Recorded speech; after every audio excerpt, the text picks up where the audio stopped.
I stopped reading for so long because I was reading books that I just didn't understand, couldn't connect with them. One day I just started reading, I read actually The Poppy War, and it was the first time I read a book by an Asian author about an Asian protagonist, and it kind of just changed my life. I started reading diverse books because I finally realized that there's something to relate to. And it just kind of turned into like a passion project of mine to connect people to those books because I know so many people who have stopped reading because they also didn't connect with books.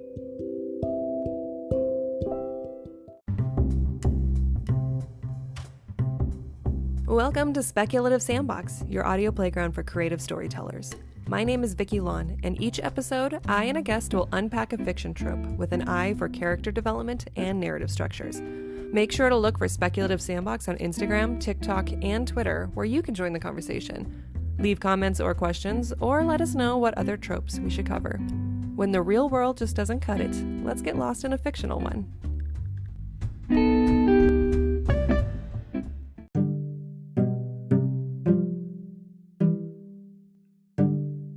If you're hearing this episode on release day, then we're currently in the month of May, and that means Happy Asian American Pacific Islander Heritage Month. I'm joined by editor and blogger Amanda Khong, who, through her blog Bookish Brews, celebrates diverse voices in books. In this episode, we talk about Asian American speculative fiction novels, our own personal experiences seeing ourselves on the page, and what more can be done to welcome diversity in the industry. So, Amanda, I'm so glad to have you with me. We've been following each other for a little while on Twitter. Can you tell me about yourself and your blog, Bookish Brews? Hi, yeah, thanks for having me. I'm very excited. So my blog started as reading just diverse books because I realized, I hadn't really read diverse books. I stopped reading for so long because I was reading books that I just didn't understand, couldn't connect with them. One day I just started reading, I read actually The Poppy War, and it was the first time I read a book by an Asian author about an Asian protagonist, and it kind of just changed my life. I started reading so much more. I started reading diverse books because I finally realized that there's something to relate to.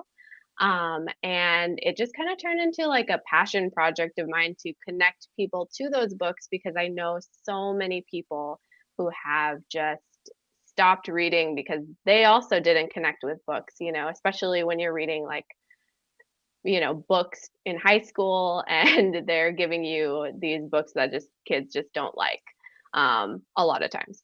And so I just wanted to connect people with those books. And so I started promoting them, realized how important that was and how impactful that could be to certain people. And it just kept growing. And I just eventually made a blog for it. And it's a ton of fun. And I get to connect with people like you because of it. I really appreciate what you're doing because when I had a similar experience growing up, and for me, there was so little in representation in books that growing up I live I don't have a very large Asian community where I grow up. My mother was my main connection to my heritage and my culture. And I had Amy Tan, but it was a constant reminder of some of the sad relationship issues between generations. And if I wanted to read more fun fantasy books or science fiction books, then the identity was completely void of something that I related to. And as a result, growing up and like that, you kind of lose that identity. And when I started finding books that had Asian American representation, I remember crying the first time I did because Oh I my was like, gosh, I me too. see myself. It's amazing. So, okay, so then your mission is to let me try that one again. Your mission is to decolonize your bookshelf. Can you walk us through what that process looks like? Yeah, so it's a little vague, right? I mean, it could mean so many things. Decolonization means a lot of things to a lot of different people.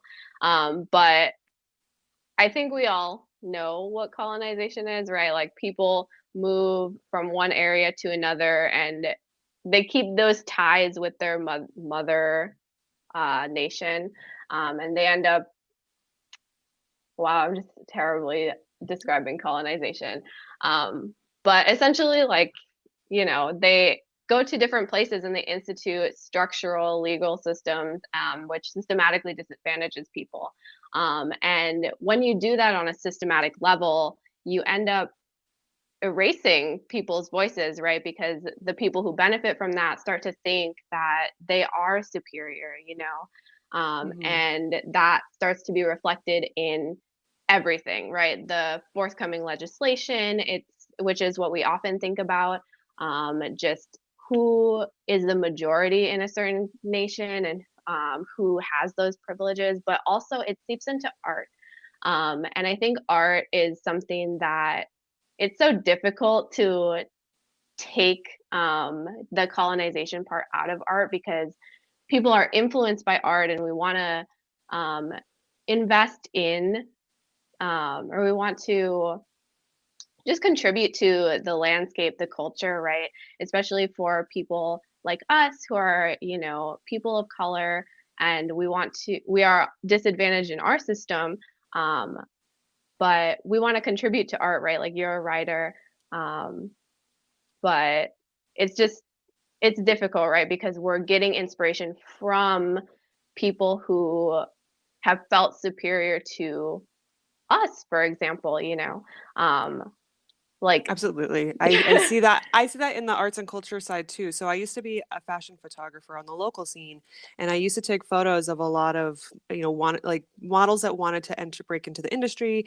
Many times I've worked with modeling agencies for fashion events, and I used to really push in my portfolio minority faces. yes, But what I realized was that the only ones that seemed to take off or have any sort of pull or influence were the blonde, like Caucasian white women. yes. And it was so discouraging for me because I was trying to diversify that field and I felt like a drop in a tiny bucket.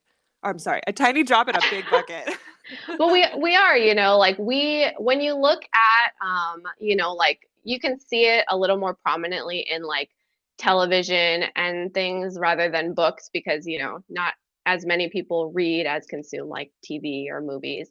But you look at all those actors and at least, it's better now. But like when you look at it like 5, 10 years ago, which really Mhm. isn't that long, I like didn't even know any Asian American actors or actresses, which is crazy. I mean, wild, um, to I think. enjoy Netflix has done a great job in their original series of bringing diversity into their programming. And I remember when it first started happening, I was like, well, thank God for Netflix, because I think if there wasn't a Netflix or a streaming platform that embraced it, we'll continue to not see that on the major studios sites.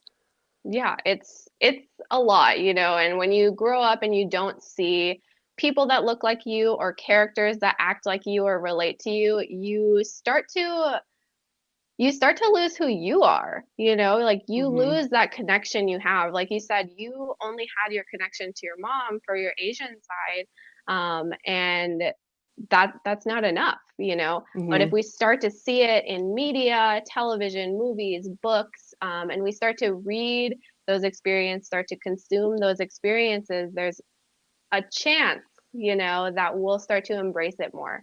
And that's really what Bookish Brews is all about. It's like trying to connect those people to those stories to make them not feel so dissociated from who they are. Because when I was growing up, I felt so dissociated from my Asian side. Like, Hmm. I grew up with a single mom and I'm mixed. So I am half Asian, half white, and my mom was white.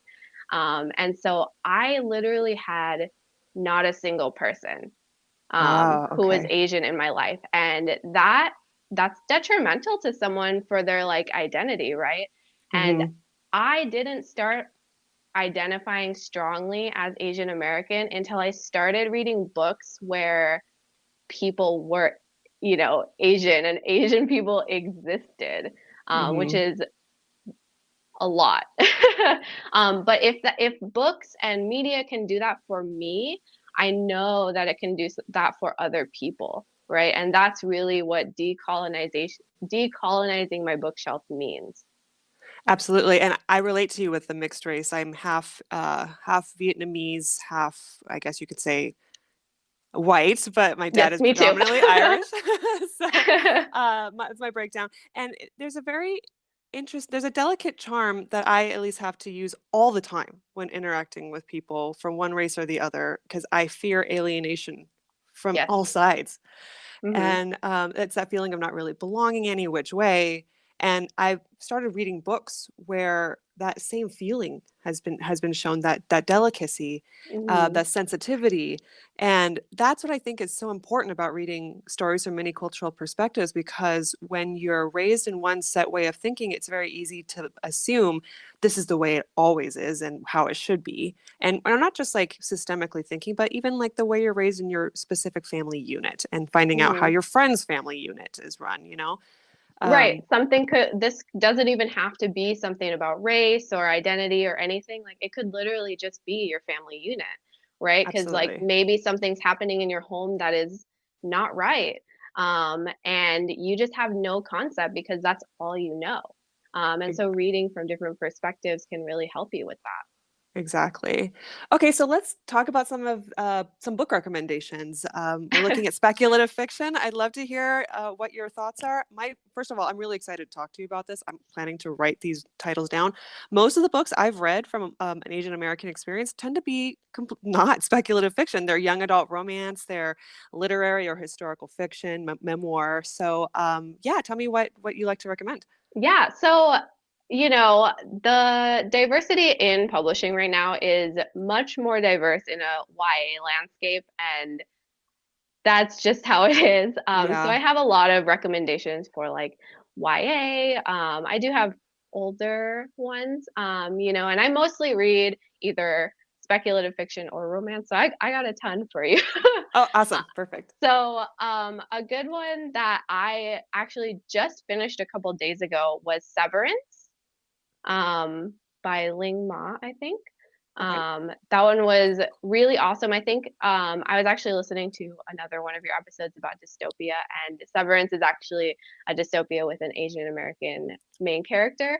Perfect. And so I Okay. wanted to recommend that one first. But it's really good. Um, there's another one that I think is very interesting, and I think will also relate to you and me being Vietnamese women is The Chosen and the Beautiful. Oh, oh my gosh. Okay, I was going to talk about this too. I just finished it. Okay, tell me Oh, what you you think about did? it. Yes. Yeah, it's beautiful. I think there's like a whole episode that we could talk about retellings and reimaginings, and just like taking, a white American story because, so for those who don't know, right, The Chosen and the Beautiful is in a reimagining of The Great Gatsby. Mhm. But there's just something powerful about taking such a, quote, the great American novel, and inserting a Vietnamese woman into the narrative, and adding magic, right? Because we have magic in our everyday lives. And I thought it was beautiful. We don't really hear too much about the character that is made Vietnamese in the original Gatsby, and we finally get to hear, you know, more depth, right? It adds so much when we can kind of take it and make it our own because we are all given the Gatsby. Um, to read in high school probably, and Yeah. taking it and just reimagining it and just putting our own spin on it. It gives it so much more depth. It helps us understand stories so much more. It's so good. I love it. Okay, so I wrote a quick analysis on this one. So since we're on the topic, for those that are interested in reading this book, The Great Gatsby, written from Jordan's perspective, which is Daisy's best friend. If Jordan was an adopted woman originally from Vietnam, and so she's raised in a white family, surrounded by white society, but she's constantly aware that she doesn't quite fit in with her surroundings by especially the racist remarks that are constantly being said around her. And then it's always followed up with, no offense, Jordan. We're not talking about Hmm. you, Jordan, which Totally. I can relate Yeah, to. that is literally my entire childhood. Yes. That feeling of being the exception to her friends, as if she's not the same as other minorities, but having that very unique glimpse into that systemic racism that, like they feel comfortable around you. So now you're going to hear these things. What I really loved about this is that she eventually does find someone else from Vietnam. And as you said, there's magic in this book, and they end up exhibiting the same type of magic. And so she, just like how I feel, reaching out to people of the Asian American community, learn from them, learn about your own identity, your own strengths. Hmm. It's fantastic. And I think the one other thing I wanted to say about the magic, the way that this book approaches magic is so interesting to me. It's so subtle. It slips in every now and then to the point where you're not quite sure if this is intended to be a magic book or not, but it's almost like the magic you feel when you're drunk, like you're enjoying yourself at a party, It's and bubbly. Yeah. yes, you're having your high, and suddenly magic happens, and that's exactly how the magic is portrayed in this book. I really related to the magic in The Chosen and the Beautiful because, when we're talking about how Jordan doesn't really, understand, or she hasn't been around Asian American women or men or just people, um, and when she finally meets those people with the same kind of magic, it is that reach out, and finally like feeling like you can relate to someone. But what I really like about it is that magic is real, like it may not be described in the same way, but when I grew up and I finally started, sitting down with Vietnamese women, like we're doing today, it is magic. It feels magic. It feels bubbly. There's a little bit of a high because I didn't get to experience that. And like, we just relate on a different level in a way that I had never experienced before. And that to me is magic. Yes, absolutely. I completely agree. Well, I'm so glad we got to talk about this book together then, because I just finished it, and it's one of my favorites now. Yeah, it's beautiful. I want to read it again. It is it's been a while since I read it, but it's very good. I think about it all the time. I love when we can take magic, and just throw it into a novel. So, I mean, relatedly, I believe that fantasy, science fiction, speculative fiction is the strongest when it enhances humanity, right? And I Hmm. feel like The Chosen and the Beautiful really did that, especially in a way that like I can relate to, and I know you can as well. And I just think it's wonderful. Do you think that The Chosen and the Beautiful also takes, because I read The Great Gatsby back in high school, and while I was reading this book, I kept texting my friend who is a huge fan of The Great Gatsby, because I felt like the book did such a good job of really highlighting Gatsby's predatory nature. Yes. And I couldn't remember if the original Great Gatsby did the same thing or not. But I felt like it really captured the red flags about him. And I feel like that's a very uniquely woman perspective. And I Yes. appreciated seeing that. Yeah, I think I also haven't read The Great Gatsby in a long time. But I think something that I find interesting about The Great Gatsby is it's a very short novel, right? If it were to be published today, we would consider it a novella. Hmm. Um, and I didn't realize that in high school when I read it, because books were just, annoying because I didn't Yeah. understand that.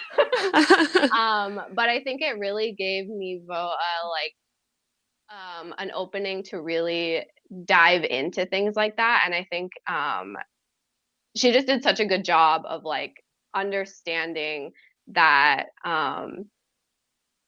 you could develop it, right? And just like Hmm. what makes sense, copying the grandeur, but also copying the like creepy Gatsby, what the heck is going on? Exactly. And really being able to dive into it without making it too long. So it was a really strategic decision to do Gatsby. Also, like, pretty sure she just loves the Gatsby, which is, a lot of people do. Yes. And very evident in the way she captures the narration and the Hmm. visuals. Okay. So what else do you have for me? Oh, okay, let's see. This is the one that kind of changed my life. It's a little more on, not as strictly like fantasy. It's more of a magical realism, which, us an aside is that a lot of, um, Asian stories and a lot of people who are writing from previously colonized nations will write more magical realism than fantasy. We kind of consider it fantasy still because that's just how we in America view fantasy. Yes. Yeah, Um, because it's a very fantastical incorporation of belief systems. yeah, and Yeah. we have magic in our everyday lives, right? Like, Hmm. if I'm hoping for luck, I'll light a candle, and that's just, I don't know, just something that I just feel is going to happen. It's real, you know. Hmm. Yes. Anyway, so the book that I want to recommend is called Folklore. Okay. It's like a combination of forlorn and folklore, but it's about this Asian American woman who kind of ran away from her Asian life in Southern California and pursued a very strict and regimented scientific field of study. And she's like a doctor, and she like goes to like Antarctica to study, right, to be a scientist. But what I found so interesting about that is that she ran away from that magic that we were talking about, right, in her home life, and just the beliefs that her parents have, just because it's not easy being an immigrant, you know. Hmm. And she ran away from that, going to science to because it's strict and regimented. And as she lives her life, she kind of starts to be haunted by these ghosts that she ran away from. And I just think that metaphor is just absolutely beautiful. So I highly recommend Folklore as well. This is Folklore by Angela Her. Did I Yes, say that correct? Okay. Oh, this looks amazing. Okay, it's a it's Korean myth. beautiful. Yes, Okay, yeah, and great. it incorporates so many Korean myths into the narrative, and I think that's just stunning, right? Like the average reader who may not know Korean folklore, which I didn't, can read these stories, and then it connects to the main character, and it's just very cool the like way that it ebbs and flows from myth to that rigidity of science. And Hmm. I feel like that's such a strong metaphor for, how we um, are assimilating or dissociating or like living our lives here, away Yes. from our like homeland. I love that idea of taking traditions and combining the folklore with that kind of modern narrative. Because as I'm thinking about this, the day-to-day magic within the culture, uh, a book I'm currently writing right now, I had to do a lot of research on hungry ghosts. Are you familiar with hungry ghosts? I'm not. Tell me all about Okay, them. so it is. It's fascinating. Um, It's funny. I'm familiar with the traditions behind Hungry Ghosts, but I didn't realize that's what it was called until I started doing a deep dive. So it's a Taoist Buddhist belief that there's a certain month out of the year, a lunar month, where the gates to the afterlife are open and ghosts can come back and walk the earth. And during that time, there's a lot of traditions that you do. Don't go out at night. Don't go swimming. Don't pick up things off the ground. Just be Hmm. safe, essentially. And I can definitely see that ingrained in just when you're leaving your mom's home and your mom's like, don't go out at night. Just like the superstitions that I would hear all the time. And the hungry ghost. There's two types. There's the idea that these ghosts have been traveling the earth for a while and they're hungry. So people leave food shrines out on the street. And Right. it's usually like a to go box or carton, and there's incense sticks. And the idea, don't touch those are sacred. And then at the midpoint of the month, there's a Hungry Ghost Festival. And that's when people come to honor their loved ones. They burn joss paper, which, you see them mostly as money, but like Hmm. fake money. But you can also buy joss paper to look like your recently deceased's favorite food or item, like a PlayStation, whatever, and you burn those, and Yeah. it becomes a ceremonial honor. And it's just this amazing culture that Beautiful. Yeah. surrounds, very beautiful. But then there's a sinister hungry ghost. So there's like the generic hungry Wonderful. ghost. There's a sinister one, and those are the ones that were awful people in there when they were alive. And so when they become dead, they become like terrible ghosts. And those ones are very scary looking. And so as I'm researching this, I'm like, this is amazing. So I'm trying to write this. And what's amazing about it is it's not just like a magic book. You're talking about what people believe and what they have ceremonies about and have traditions and what's the word? Trying to think when superstitions. So anyway, I just wanted to share Right. that. I Yeah. thought it was really cool. No, yeah, that's beautiful. Wait, so your novel incorporates the Hungry Ghost in it? Yes, yes. Beautiful. Yeah, it's about a girl who's I'm an own voice writer. I try to be as authentic to my unique perspective as possible.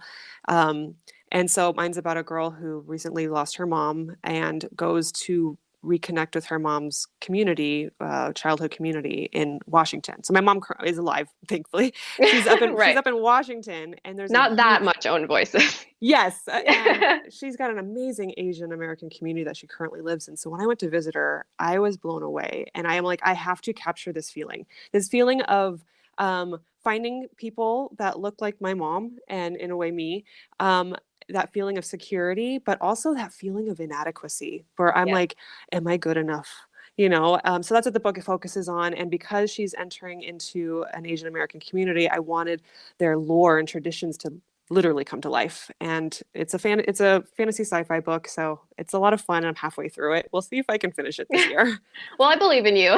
Oh, thank you. But I feel like that's such a strong like thing that diverse books do is like taking those myths and reminding everyone that we believe in them and what we believe in is real. Mhm. And we like, your story, it like brings those folklores and those like things to life. But I think something that people can gain from reading diverse books is that these things are real to us, and things are only real if we give them meaning, right? Like Mhm.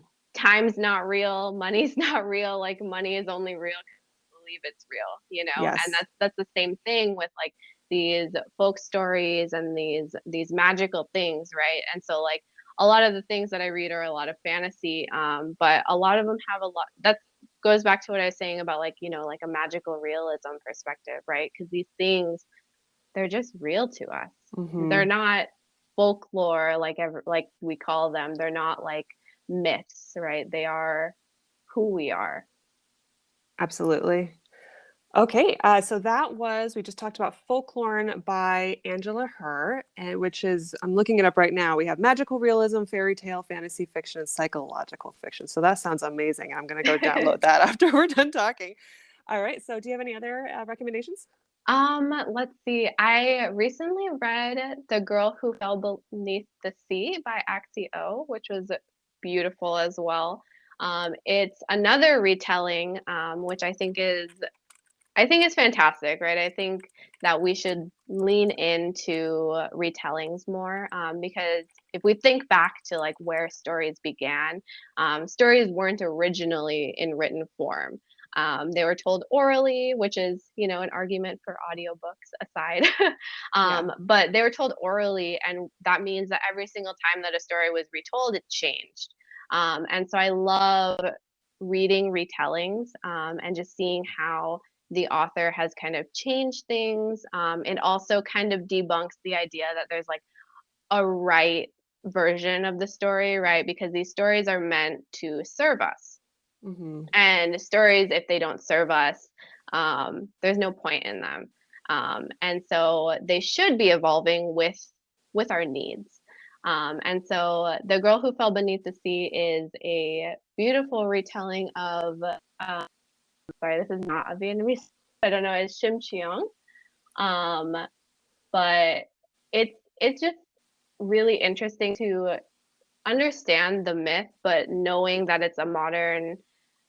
It's written in a way that's going to serve us today, right? And so it's almost arguably more valuable. And I think it's beautiful. It's the cover of that book is like stunning. I'm Um, looking at it right now. It's gorgeous.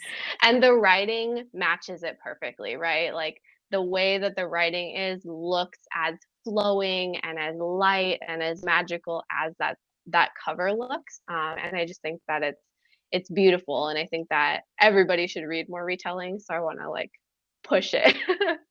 Very, very cool. I love this. Excuse me. Lost my voice for a second. Okay, so I only have, I'm going to jump in real quick, go back and forth a little bit. I have one other book that I wanted to recommend. Unfortunately, it's a little bit of an incomplete recommendation because I'm halfway through it. It's Okay. called How to Live Safely in a Science Fiction Universe by Charles Yu. Have Yes, you heard I've of that one? heard of it. I have not read it. I have actually been recommended that book multiple times, so I think your recommendation might hold up. Okay. It's a quirky book. It is okay, first of all, it's about the main character. He is his own main character, right? So it's a self-aware narrator Love and that. narrative. He's a time machine mechanic. So he goes around fixing time machines for people who get stuck in the past. He talks a lot about how a lot of the times when people go use time machines, obviously we're talking about a future where it's commercialized and people can use it Yes, for their purposes, is to always go back to the worst day of their lives. And, the interesting. death of somebody, they want to save somebody. And unfortunately, if you weren't there at the death of your mom, for example, then you can't break the rules of time, I guess, and be there then. So I'm not sure how this works and how things are regulated clearly, but he has to go back and find people. And the whole point of it, though, is it centers around family dynamics, and you have a lot of regret and looking constantly to the past. And not only is the book about people going time traveling to the past, but for example, his mother is retiring, and they have these things called time loop retirement centers. And you can, depending on how much money you have, you Of can course. go in there and live out the rest of your life reliving the same loop. And his mom chose to live the same 60-minute loop of a dinner of the family that technically didn't really even happen, but it's what she wished happened. Yeah. And so she's just constantly living in that past. And then his father, who I believe is not alive at this time, was the inventor of time travel. And so you have a lot of feelings of inadequacy. You have that classic father-son estrangement conflicts related to that. And it's so ultimately the book's about broken families. And I found that to be so interesting. But something that makes this book so fun is he's not just in a sci-fi world, he's in a science fiction world. It's very meta. So they talk Okay. about the rules of like fiction universes, and Luke Skywalker's son makes an appearance. It's so random. Oh, Um, I see, I see. Oh, that yeah, is fun. That's very quirky. I love that. yes, and it can feel very technical. So if you're like reading it and you have no idea what's going on, you're like, I feel like this could be true. It's very scientific sounding. But yeah, I just thought Interesting. I'd add that to the list. No, that's a good one. I think that's interesting. In relation to how science fiction and fantasy kind of work together. I mean, you said it in for your writing, right? Like it's science fiction and fantasy kind of. Hmm. And I think that we often think that they're so different. But they're not that different, especially when we're seeing it from perspectives of like underprivileged people or like Hmm. previously colonized or currently colonized nations, right? They're like not as different as we tend to think, right? We tend to think science fiction is like all techy and like all just like space travel and like things Hmm. that could like quote unquote realistically we could get there. Yeah, Whereas fantasy is like unexplained magic. But I think it's really interesting how the two genres connect because they're the same, right? Because in that story, it's science fiction and fantasy, right? Because Luke yeah, Skywalker is not real, yeah, or is exactly. he, right? Hmm. But they're so similar, right? Especially for like someone writing from maybe a perspective where the society doesn't have the same kind of technology that maybe we have here in America, right? Like that could be completely plausible to them, and so I think that's very interesting to see how diverse novels kind of like find that balance a lot of the time. Exactly. And especially when you're going into the world of hypothetical and it's fictionalized Hmm. to the point where, yeah, of course, you're going to incorporate some fantasy. So, yeah, I think that's a great take. Any other books that you have? Yeah, yeah. So I also recently read this one just came out, How High We Go in the Dark, Okay. which is I forgot who the author is, I'm going to but look it it's up. it's brand new, so I haven't heard like How High too We much. Go in the Dark by Sequoia Nagamatsu. I Yes, hope I that said sounds that correct. correctly. Okay. Um, so what I really liked about How High We Go in the Dark was, I mean, well, first of all, it was a little uncomfortable, right? Because it's about um, a pandemic Mm, essentially, and yeah. you know. But what I really liked about this story is it doesn't have the traditional structure that we have in a lot of the commercial books that we read today. It's like a collection of interconnected short stories to talk about the story of humanity and how humans and Asian Americans specifically kind of navigate through the pandemic and learn to find our humanity and learn to find how to continue to move on. And so I really loved, the seeing a story from a different perspective, right? Because commercial fiction oftentimes has such a very strict story structure. But this story of it, or this novel, which is interconnected short stories, it kind of breaks that up, which is another thing that can help us again decolonize our bookshelf, is understanding that the way that we read or write in the same like formula that we know sells, which is what publishers buy because they know Mm-hmm. it sells. But when we read stories in different structures, we understand that there's not one way to tell a story. And so I thought this novel did a really good job of just showing an overall story of humanity and Asian Americans living through a pandemic, instead of like the one main character who has a lot of agency, kind of goes through Mm-hmm. trials, and comes out victorious on the end, which is a very structured novel. We've all read like 200 novels like that. But How High We Go in the Dark kind of changes it a little. And I thought it was very good.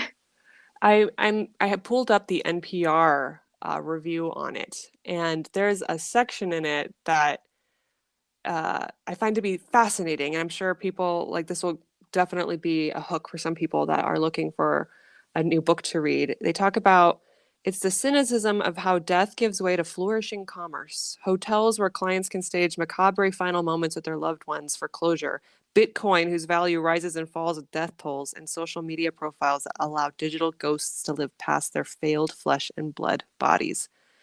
Yes. Interesting. Very fascinating. I think what's also cool about the narrative is it seems to get a little more strange as it goes on. Okay. It builds you up to under to it builds you up to remember that the way that we cope is weird. Yeah. It is. Yeah. And at the beginning, it's a little weird, but it's like not as unrealistic as we think. But as it goes on, we start to see these coping methods that are like completely absurd, right? Like there's one story where someone gets really attached to like a talking pig, which is so strange, but Hmm.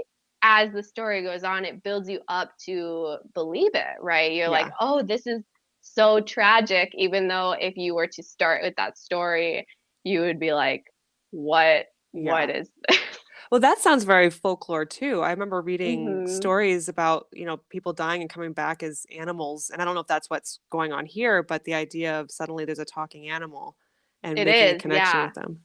It is, yeah. It's very connected. It's very interesting the way, because it's so many short stories, you're allowed to like draw so many different conclusions, as to what's happening in the world, how everyone's coping, how we would have to cope potentially. And it's if you look at the society perspective and like the capitalism perspective, there's like theme parks to understand death, right, for children. It's just so interesting the types of things that we as a society come up with and start to sell. Um, Yes. it's just very fascinating. It's very good. I believe it's gonna be winning awards. And did it just come out? Let me It look. did, yeah. I believe Okay. it's pretty new. Yeah, it Okay. came out Yeah. in January. Okay. I'm saving all these. I'm opening up windows as we go, and I'm like, all right, I know what I'm going to be reading in the next few months. Okay, Good, cool. you should. You should. Awesome. Anything else? Let's see. So I mentioned this at the beginning, but I feel like I would be remiss if I didn't say the Poppy War. Um, it is vastly popular. I'm sure most people have heard of it. It's absolutely amazing. But something that I think it's for first of all the very first novel that I read. Said this already, but it's the very first novel that I read, written by an Asian American author with an Asian protagonist, which again, changed my life. It honestly like helped push me towards like reading more diverse books because I finally like understood. But what I think that is really amazing about the Poppy War, it's a very difficult novel. First of all, like huge disclaimer, it's not an easy novel to read. Um, but what's interesting is that Rebecca Kwong, she takes a historical event and she puts it into fantasy worlds. And it's a historical event that honestly like is suppressed. Like we do not hear about it. It's the rape of Nanking.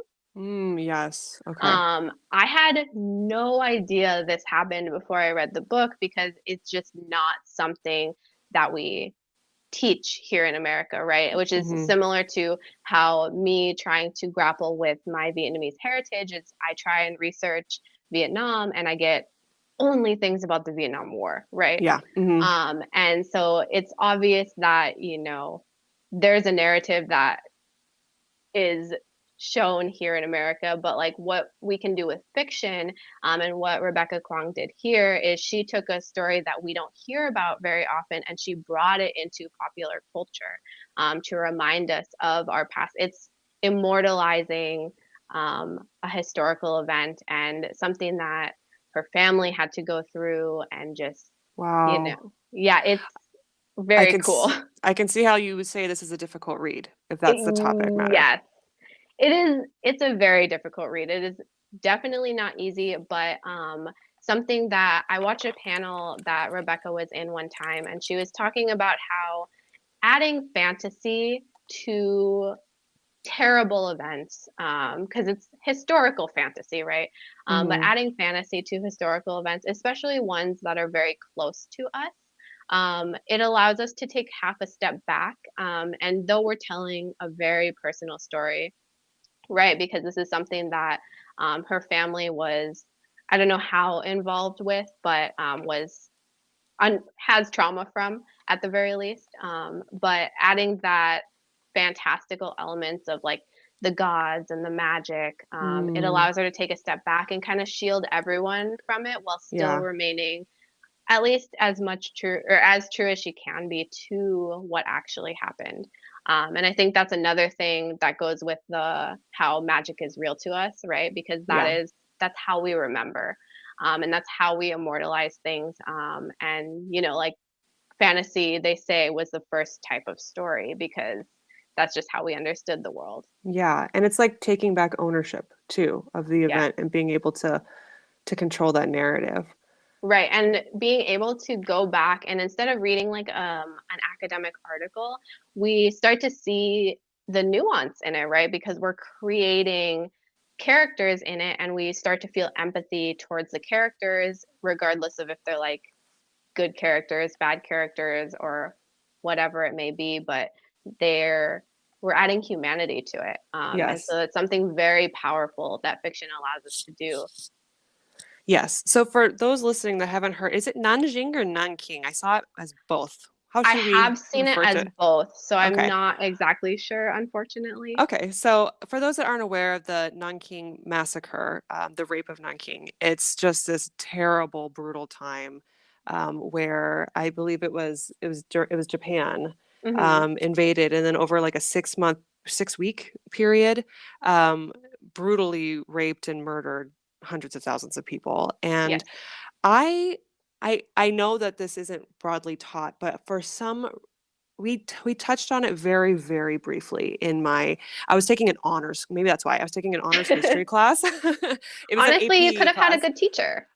Very true, yes. And it was a really good opportunity. We had usually in my school, there's always at least maybe one or two other people of Asian American heritage in the classroom. Hmm. And me being from Vietnam, I knew a lot about the Vietnam War and my mom's experiences with that and the French because she lived in a French colonized area. But I wasn't familiar with, I didn't have personal connections to this one. And there was another person in the classroom that spoke to it and was able to explain, this is one of those reasons why there continues to be animosity between these communities today. Yes. And just learning that, I was like, wow, it doesn't even, in no other context do you see that in American teaching? And so I think we learned about that for a day, honestly, Yeah, and maybe then moved like on. 5 minutes. Yeah. Yeah, uh-huh. Yeah, Wow. that's you had a good teacher. That's amazing. I definitely our education system is just a whole nother topic, but it's just not something that's common knowledge, I feel like. No, it's not. And I remember being really curious growing up and going, when am I going to learn about the world of Aladdin? Like I knew Aladdin, the Disney movie, right? And then I'm like, Right? okay, where is it? And never learning about the heritage or history or nothing, in my Nothing. public school. Yes, me neither. That's cute though. Like wanting that's something that's like it's cute that you were thinking that, but it's something that's really powerful to think about, right? Because Hmm. as we diversify the media, TV, movies, books, we'll start to have kids, especially YA, which is why it's so great that YA is more diverse. We'll start to have kids thinking, wait, why aren't we learning about this? You Yeah. know, and I truly believe that art is culture, right? Obviously, TV is culture, movies are culture. But what I truly believe is that culture precedes legislation. Hmm. So as we have these stories out here, we will start to see a push towards legislation that's going to be more equal for everyone. I love that because you're right, 100%. It's about the influence of the culture of that community. Right, because if we're reading books by many different perspectives, and we only hear our education from one perspective, kids are going to start questioning it, and Hmm. that's what we want. And it's so important for us to read diverse books, push diverse books, and just like it helps us personally, but it also helps the entire community. Exactly. Well, I'm glad you talked about that one. I knew about that one. I see it all over Book Talk. I start to read it and then I get really sad. So, It's yeah, it's very sad. but It's it's an very important read. difficult. It's very important. Yeah, I think there are people who are writing very groundbreaking novels who are going to be able to like these stories like this are going to really impact us in the future. What's your Let's favorite? What is the favorite one you've ever read that really, if you haven't talked about it already? um my favorite book. Oh, that is like the hardest question in the whole wide world. This is a little less like fantasy, but it still has a little bit of magical realism books. Mhm. I um my my friend wrote it. She's gonna be embarrassed that I talked about it. But The Fortunes of Jaded Women comes Okay. out in September. And because we're friends, I was incredibly fortunate to get an early copy. And I think I definitely recommend this to you because it's about Vietnamese women. The magical realism is a lot more subtle, but I guess it's important to talk about, right? Because um, it will expand our idea of fantasy because I was reading recently that like all fiction is fantastical. It just depends on like what we're making fantastical, right? Like Hmm. for example, like a museum heist is still fantastical. Like your average person is not going to be able to do that, even though there's not magic, right? Right. So The Fortunes of Jaded Women is about a family curse that comes from Vietnam into America as we immigrated to America and to Orange County, California, Little Saigon. And this generational curse is that every woman in the family has to have a, a daughter. And that's important in Vietnamese culture, right? Because Vietnamese women, when they pass on, can only come visit their family if they're recognized on the family altar. Hmm. And in addition, women can only bring forth people to recognize on the altar with permission from their husband, right? So it's like a Yeah. detrimental curse to the family. But what's beautiful about it is that that's the magical realism part. But what's beautiful about it is that curse is obviously a allegory to generational trauma and immigrant trauma and all of that. It's beautiful. The story is about many women in the family through 3 generations. So we start to see um, just different perspectives of Vietnamese women and how Vietnamese women can be everything, right? Like we can have very smart or very reckless or Hmm. very hilarious or very stubborn, but and different these different women, or they could all be all of those things, right? It just adds depth to them, and I just think it's an absolutely beautiful novel. And I love the subtlety of the magic and bringing it goes back. This is complete opposite spectrums of the poppy war, right? Where we're adding fantastical elements to take half a step back to kind of protect ourselves. But Yeah. that curse in the novel does the same thing in the Fortunes of Jaded Women, right? Allows us to not name generational trauma, but we see it as a curse, Yes. which is very similar, right? And it's interesting to kind of relate like something so second world fantasy as the Poppy War to something very subtle magical realism like the Fortunes of Jaded Women, but it's just something that we see so often, especially in Asian American writing. It's okay. I've got to speak on this part where you said like being able to use the magic to kind of protect us or shield us a little bit from the what really the issue is. Yes. That perfectly, when I was first writing my first book, the one that's currently it's on submissions right now, I really wanted to talk about my relationship with my mom and the intergenerational trauma there. And I Hmm. was like, I have a hard time, like growing up, right? My one exposure to everything was Amy Tan. And that was such a raw look at, relationships between generations that I was like, I'm tired. I'm tired of that. Like I need something to shield me so that it doesn't hurt so bad. And Yes. to me, it was a humor, sci-fi absurdism. Yes. And by doing that, that was probably the most therapeutic book I ever read. It's about, and I mentioned this before in previous episodes, but it's about a mother and daughter who are estranged. And then an alien invasion happens, and the daughter goes back to the home to make sure her mom's okay. And now they go on an adventure together to try to survive this invasion, but they're overcoming this conflict. And Yes. by putting that shield of alien invasion and just really leaning into the humor of everything, it was like probably the best writing. I wrote that book in 4 months. Like it was just a Oh, that's speed so write. fast. Yeah. But it was, I think, probably because I was getting a lot of like a life out, onto the Yeah, page. exactly. Yeah, it goes back to what I was saying earlier about how speculative fiction shines the most when it enhances humanity and things that we know today, right? And it Hmm. also goes back to how magic is real because the magic that we have enhances our humanity. Yes. And so it's not only a shield, but it's an enhancement, right? It makes the story stronger because we're able to kind of put a magnifying glass on those things without naming them in the same way that an academic paper might not. And Hmm. it's it's beautiful. Like fiction is so important, and I think it does both of those things. It shields and it magnifies, which I think is just fantastic. And I think it's just one of those big benefits of writing, reading speculative fiction. Do you think we're doing a good job of diversifying the book industry so far? And if what can we do better? I think it's a hard question, right? Because the publishing industry is immensely more diverse than it was, for example, 10 years ago, right? Hmm.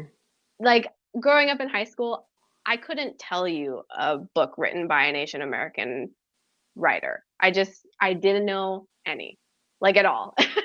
And today we just went through like so many, and I could probably name so many more if I look through the like my Goodreads read shelf, right? Hmm. But I think that we are in the right direction at the very least, but there is so much further that we can go.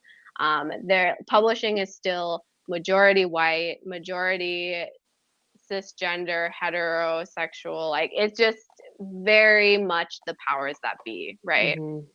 Hmm. And I think we're doing an okay job of getting there, but I think we also have to remember that, writing is political and publishing is political.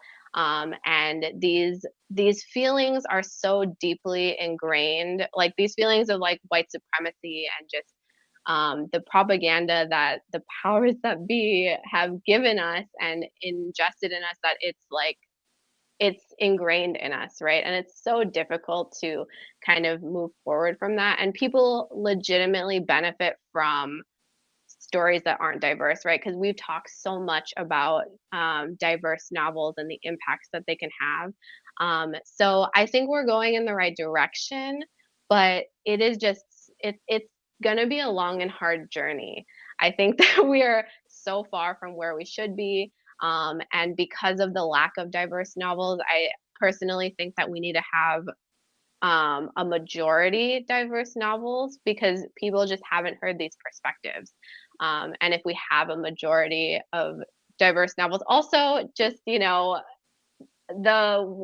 the ideal person, quote unquote, right? Cis, het, white man. That just doesn't exist. Neurotypical, like these people don't exist. Like they kind of do, but it's all fake. Like I was reading a statistic how like 75% of people are neurodivergent, right? Or have anxiety, depression, which is neurodivergency. And I hear you typing. Maybe you're looking up the statistics. No, I'm taking notes.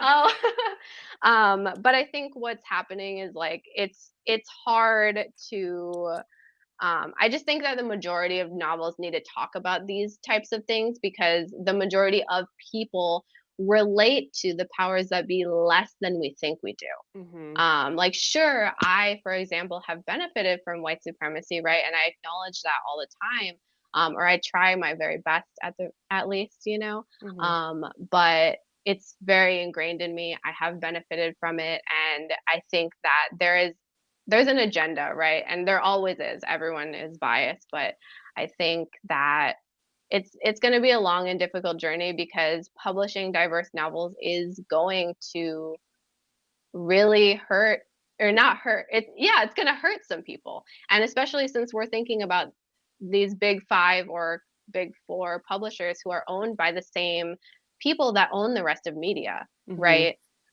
So I think we're doing an okay job. I think we're on the right path. And I think the more people that take up arms to read diverse books and understand these different perspectives, I think are going to help so much. I agree. And from a writer's perspective, I feel so encouraged as I'm seeing more diverse books being published, especially when I first started my writing journey like 2, 3 years ago. I was like, I felt like I was dipping a toe like in fresh, in a pool that no one else had jumped in yet because I didn't know what it was going to be like Yeah. because I hadn't seen anyone else try to attempt what I was trying to do, which in a way worked in my favor because agents are like, I've never seen this before. What you submitted, it's either going to be really good or it's not going to sell because it's so strange. Yes. And I was like, well, I'll take that risk. But in my experience so far, I definitely hold some insecurities as far as what seems to be prevalent in the book industry and what I'm bringing to the table. So Yes. one of them is the general cultural or the industry's expectation of certain cultural norms, like what reconciliation looks like. Yes. I think, Totally. yeah, right. So in my household, my mom maybe said sorry to me 5 times in my entire life. And I think that's even pretty good. And the way that Yeah. you show reconciliation is very different. It's not verbal. It's through acts of service and gifts, and at least with my family. And Showing up with cut fruit. Yes. exactly. Like, I yelled at you half an hour ago, but pretending it never happened. You know what I mean? Like We're over it. We've moved on. Yes. exactly, that reconciliation. There's no hard feelings that gets carried over. But and I see this get brought up a lot. There's like even Shang-Chi and I'm trying to Hmm. remember, there was another Asian movie that came out recently, and then even Encanto with with cultures that have a lot of similarities. That the fact that you have these characters that are saying I'm sorry on screen, and Hmm. every time I see that, I'm like, oh, like, does that happen to other people? Like, I feel so left out. And and then it happened to me, where I started receiving feedback of this doesn't feel like there was actual reconciliation. But when I had beta readers that had my similar background, they're Yes. like, the reconciliation is better than what I would even imagine in real life. Yeah, That and they've never seen it in media, right? So they're like, wow, this is amazing. I love this reconciliation, and it speaks to them. Mhm. And it's better than you think, but then, Yeah. the people in the industry or whatever who don't understand, I think that goes along with, oftentimes books are picked up because they have similarities to other books that have a good track record for selling. And I think Mhm. that's another reason why it's going to be such a long and hard journey to get these novels out. But I'm Yes. sure that your reconciliation is totally fine, but I understand that Yeah. someone who doesn't have that background wouldn't get it. But we have to understand that we need people from every aspect or every like position in the industry to really get on board with this, because we need to understand that, just because it is different from another book that maybe didn't sell, or it's similar to a book that maybe didn't sell, or it's different from a book that did sell, doesn't mean that your book won't sell. Exactly. And it comes down to the resources too. I remember when Shang-Chi first came out, there was a lot of discourse over the lack of advertising resources that Disney was putting towards it, or Marvel. And Yes. Oh the my fact that gosh. it ended up being like the most successful, probably because they were able to leverage that discourse as marketing. And the fact that I was just really excited to see Shang-Chi. But yeah, it's about the resources you also choose to give a book It and is, yeah. And a lot of times, authors of color don't always get the same kind of marketing budget as, an author who's writing the exact same story that has, or a book similar to a story that's been on the New York Times for like 10 years. exactly. Okay, so then another insecurity I have is the Okay. buckets, the buckets of audiences. So you have your young adult and your adult, and of course middle grade and like youth. Or Yeah. what is the youngest one actually? I don't actually know. I'm trying to think what my kid reads. I Beginner readers? I don't unsure. know. Unfortunately, I've moved past that age. I'm not quite sure. Yeah, right. I'm not writing for that age group, so I'm terrible. I'm sorry. Oh, and I should quick disclaimer: if you are in an Asian American family who feel like the reconciliation with the sorries does happen to you, clearly I'm not diminishing or saying that that's not realistic. I'm very happy and very jealous that Yeah, happens. our experiences are not a monolith. Everyone's different. There's Hmm. just some trends that may be a little that are, even half or less than half. Yeah, we're all Exactly. different. Exactly. So I'm looking at the young adult versus the adult expectations. What serves as, what the industry wants for young adult, what the industry wants for adult. And something that I find interesting is that depending on your culture in your home, what may what you the relationship you may have with your parents as an adult may seem young adult. And I know, and Yeah, that's interesting. so in my case, my mom she was so strict, and I wasn't allowed to date until I was 18. I did anyway, but anyway, I snuck. You're a teenager in America. You find ways. but but a lot of my firsts were after were like 18 and up, and it's because of those expectations in the home. And so then the relationship I had with my mom, that's what I read about in like American young adult books. And in fact, I'm shocked that these young adult books are showing things that no way would have been allowed to do until I Oh, was my, you know. yes. So when we're talking about opening up the industry for diverse voices, there are certain systemic buckets that, like, I'm calling them buckets, I guess, that aren't friendly to these cultural sensitivities. And when you're trying to have a perspective that keeps saying, "Oh, it feels more like this than this," this sounds too young, then you're kind of silencing that whole section of that culture that has that experience because you're not fitting that perfect bucket.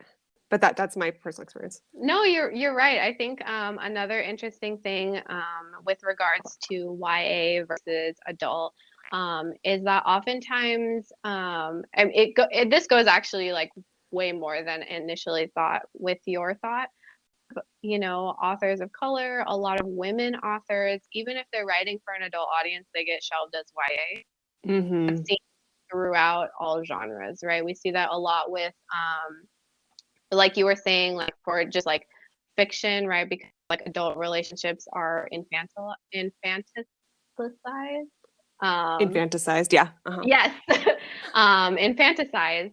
But we see this is something that I feel like not everyone pays attention to. Whereas your point, I think, is very, very interesting. I've actually never thought of that. But for example, like Fonda Lee's Jade City is 100% for an adult audience. Like it is very high fantasy. It is just I'm pretty sure the characters are like in their 40s. But something that she struggles with because being an Asian woman is her book often gets shelved with young adult fantasy. Ah. Mm. And that's just honestly like there's um her the characters are in their 40s, I believe. It's very high fantasy, and like most young adult novels are not quite as high fantasy. It's more along the lines of like George R. R. Martin, Brandon Sanderson type of novels, right? But she still gets shelved in YA, which I think is so interesting. In that same vein of like different cultures are seen as younger, especially from a woman's perspective. Mm-hmm. Yes, I definitely see that too from the idea that I remember being told this. There's a lot of male voices in science fiction. We need Yes. more women's voices. Okay, so let's get it out there. But then there seems to be this added layer of, well, if it's a woman's voice, then it has to fit this pseudo sci-fi genre of what we think a women's fiction version of sci-fi would be. Right. And suddenly it's not so high fantasy or I'm sorry, hard science fiction. It almost seems to have like we want what I'm trying to say is I would love to see more hard science fiction novels where the woman is having action oriented storytelling and it isn't so focused on just characterization, Yes. but give her the hard fantasy, the hard science fiction experiences. Totally. Something very interesting. So it's something that I looked into for my blog, right, is I try and understand more of like origins of genres, and just the history of them. And going along with that, I think it's very interesting to touch on where hard science fiction kind of came from. Science fiction was kind of born in the pulp thing. Mm-hmm. And that was just like the pulp era was essentially just like it was cheap to print, so there was a lot of competition, and you just wanted to be as absurdist as possible to kind of get noticed. Mm-hmm. We didn't really dive into too much nuance, right? Because people didn't have the time for that. It was cheap to print, so they just printed a ton of stories.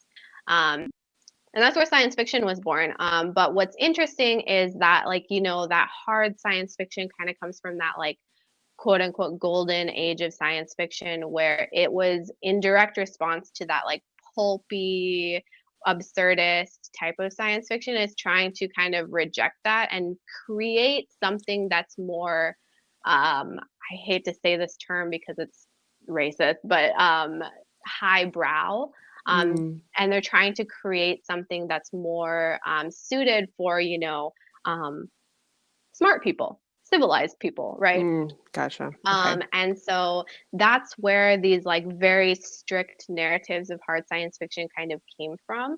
And because it's completely constructed, right? All genres are constructed, but because it was in direct response to all of that like absurdist, pulpy stuff, it became very white man oriented. And so the Mm. main characters are white men, the writers are white men, it kind of pushed out any other kind of stories because the people who have access to these scientific knowledge, whatever, were more likely to be white men, right? Mm-hmm. And so it's these things. If we look in the history of genres, it's just so interesting to see where they came from, and it gives you more reason to, like you said, want to push for these women perspectives in this quote unquote hard sci-fi, right? Because they were pushed out.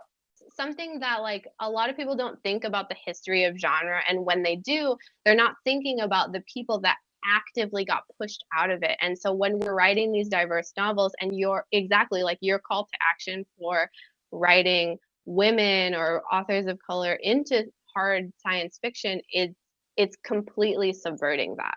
And I think that is so strong, so powerful. Well, I'm so glad I got those. I've been sitting on these feelings for a little while. I've been trying to figure out how to express them. I'm just really glad I got to express them with you, because I feel like it was this is super fun. awesome. Okay, well, my gosh. We can chat anytime, of course. Cool, that's great. Okay, so my final question for you is, thank you so much for being with me today. Is there anything you'd like to promote or leave us with? I think just reading diverse books, just like that is my whole thing. I just want people to be connected to stories that speak to them personally, and I want people to read books that they don't personally connect with, because it'll help build empathy towards the people that do connect with them. I always push diverse books on all my social media, on my website. I'm always open to recommendations. I just want people to those books, right? I think that is something, I think it's very impactful to our culture, our society, and I think more people need to do it. And so that is what my whole mission is. So if I would love to have anyone on the journey with me on Bookish Brews or just my social media, I'm always open to maybe giving recommendations if I have time or whatever. I want to help, right? So I am just here to help and hoping to help other people do the same thing as me.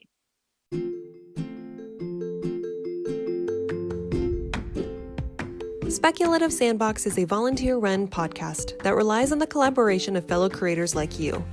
Join the conversation and participate in fun polls and questionnaires on TikTok, Instagram, and Twitter. Interested in being in a future episode? Our DMs are open, or you can email speculativesandbox@gmail.com.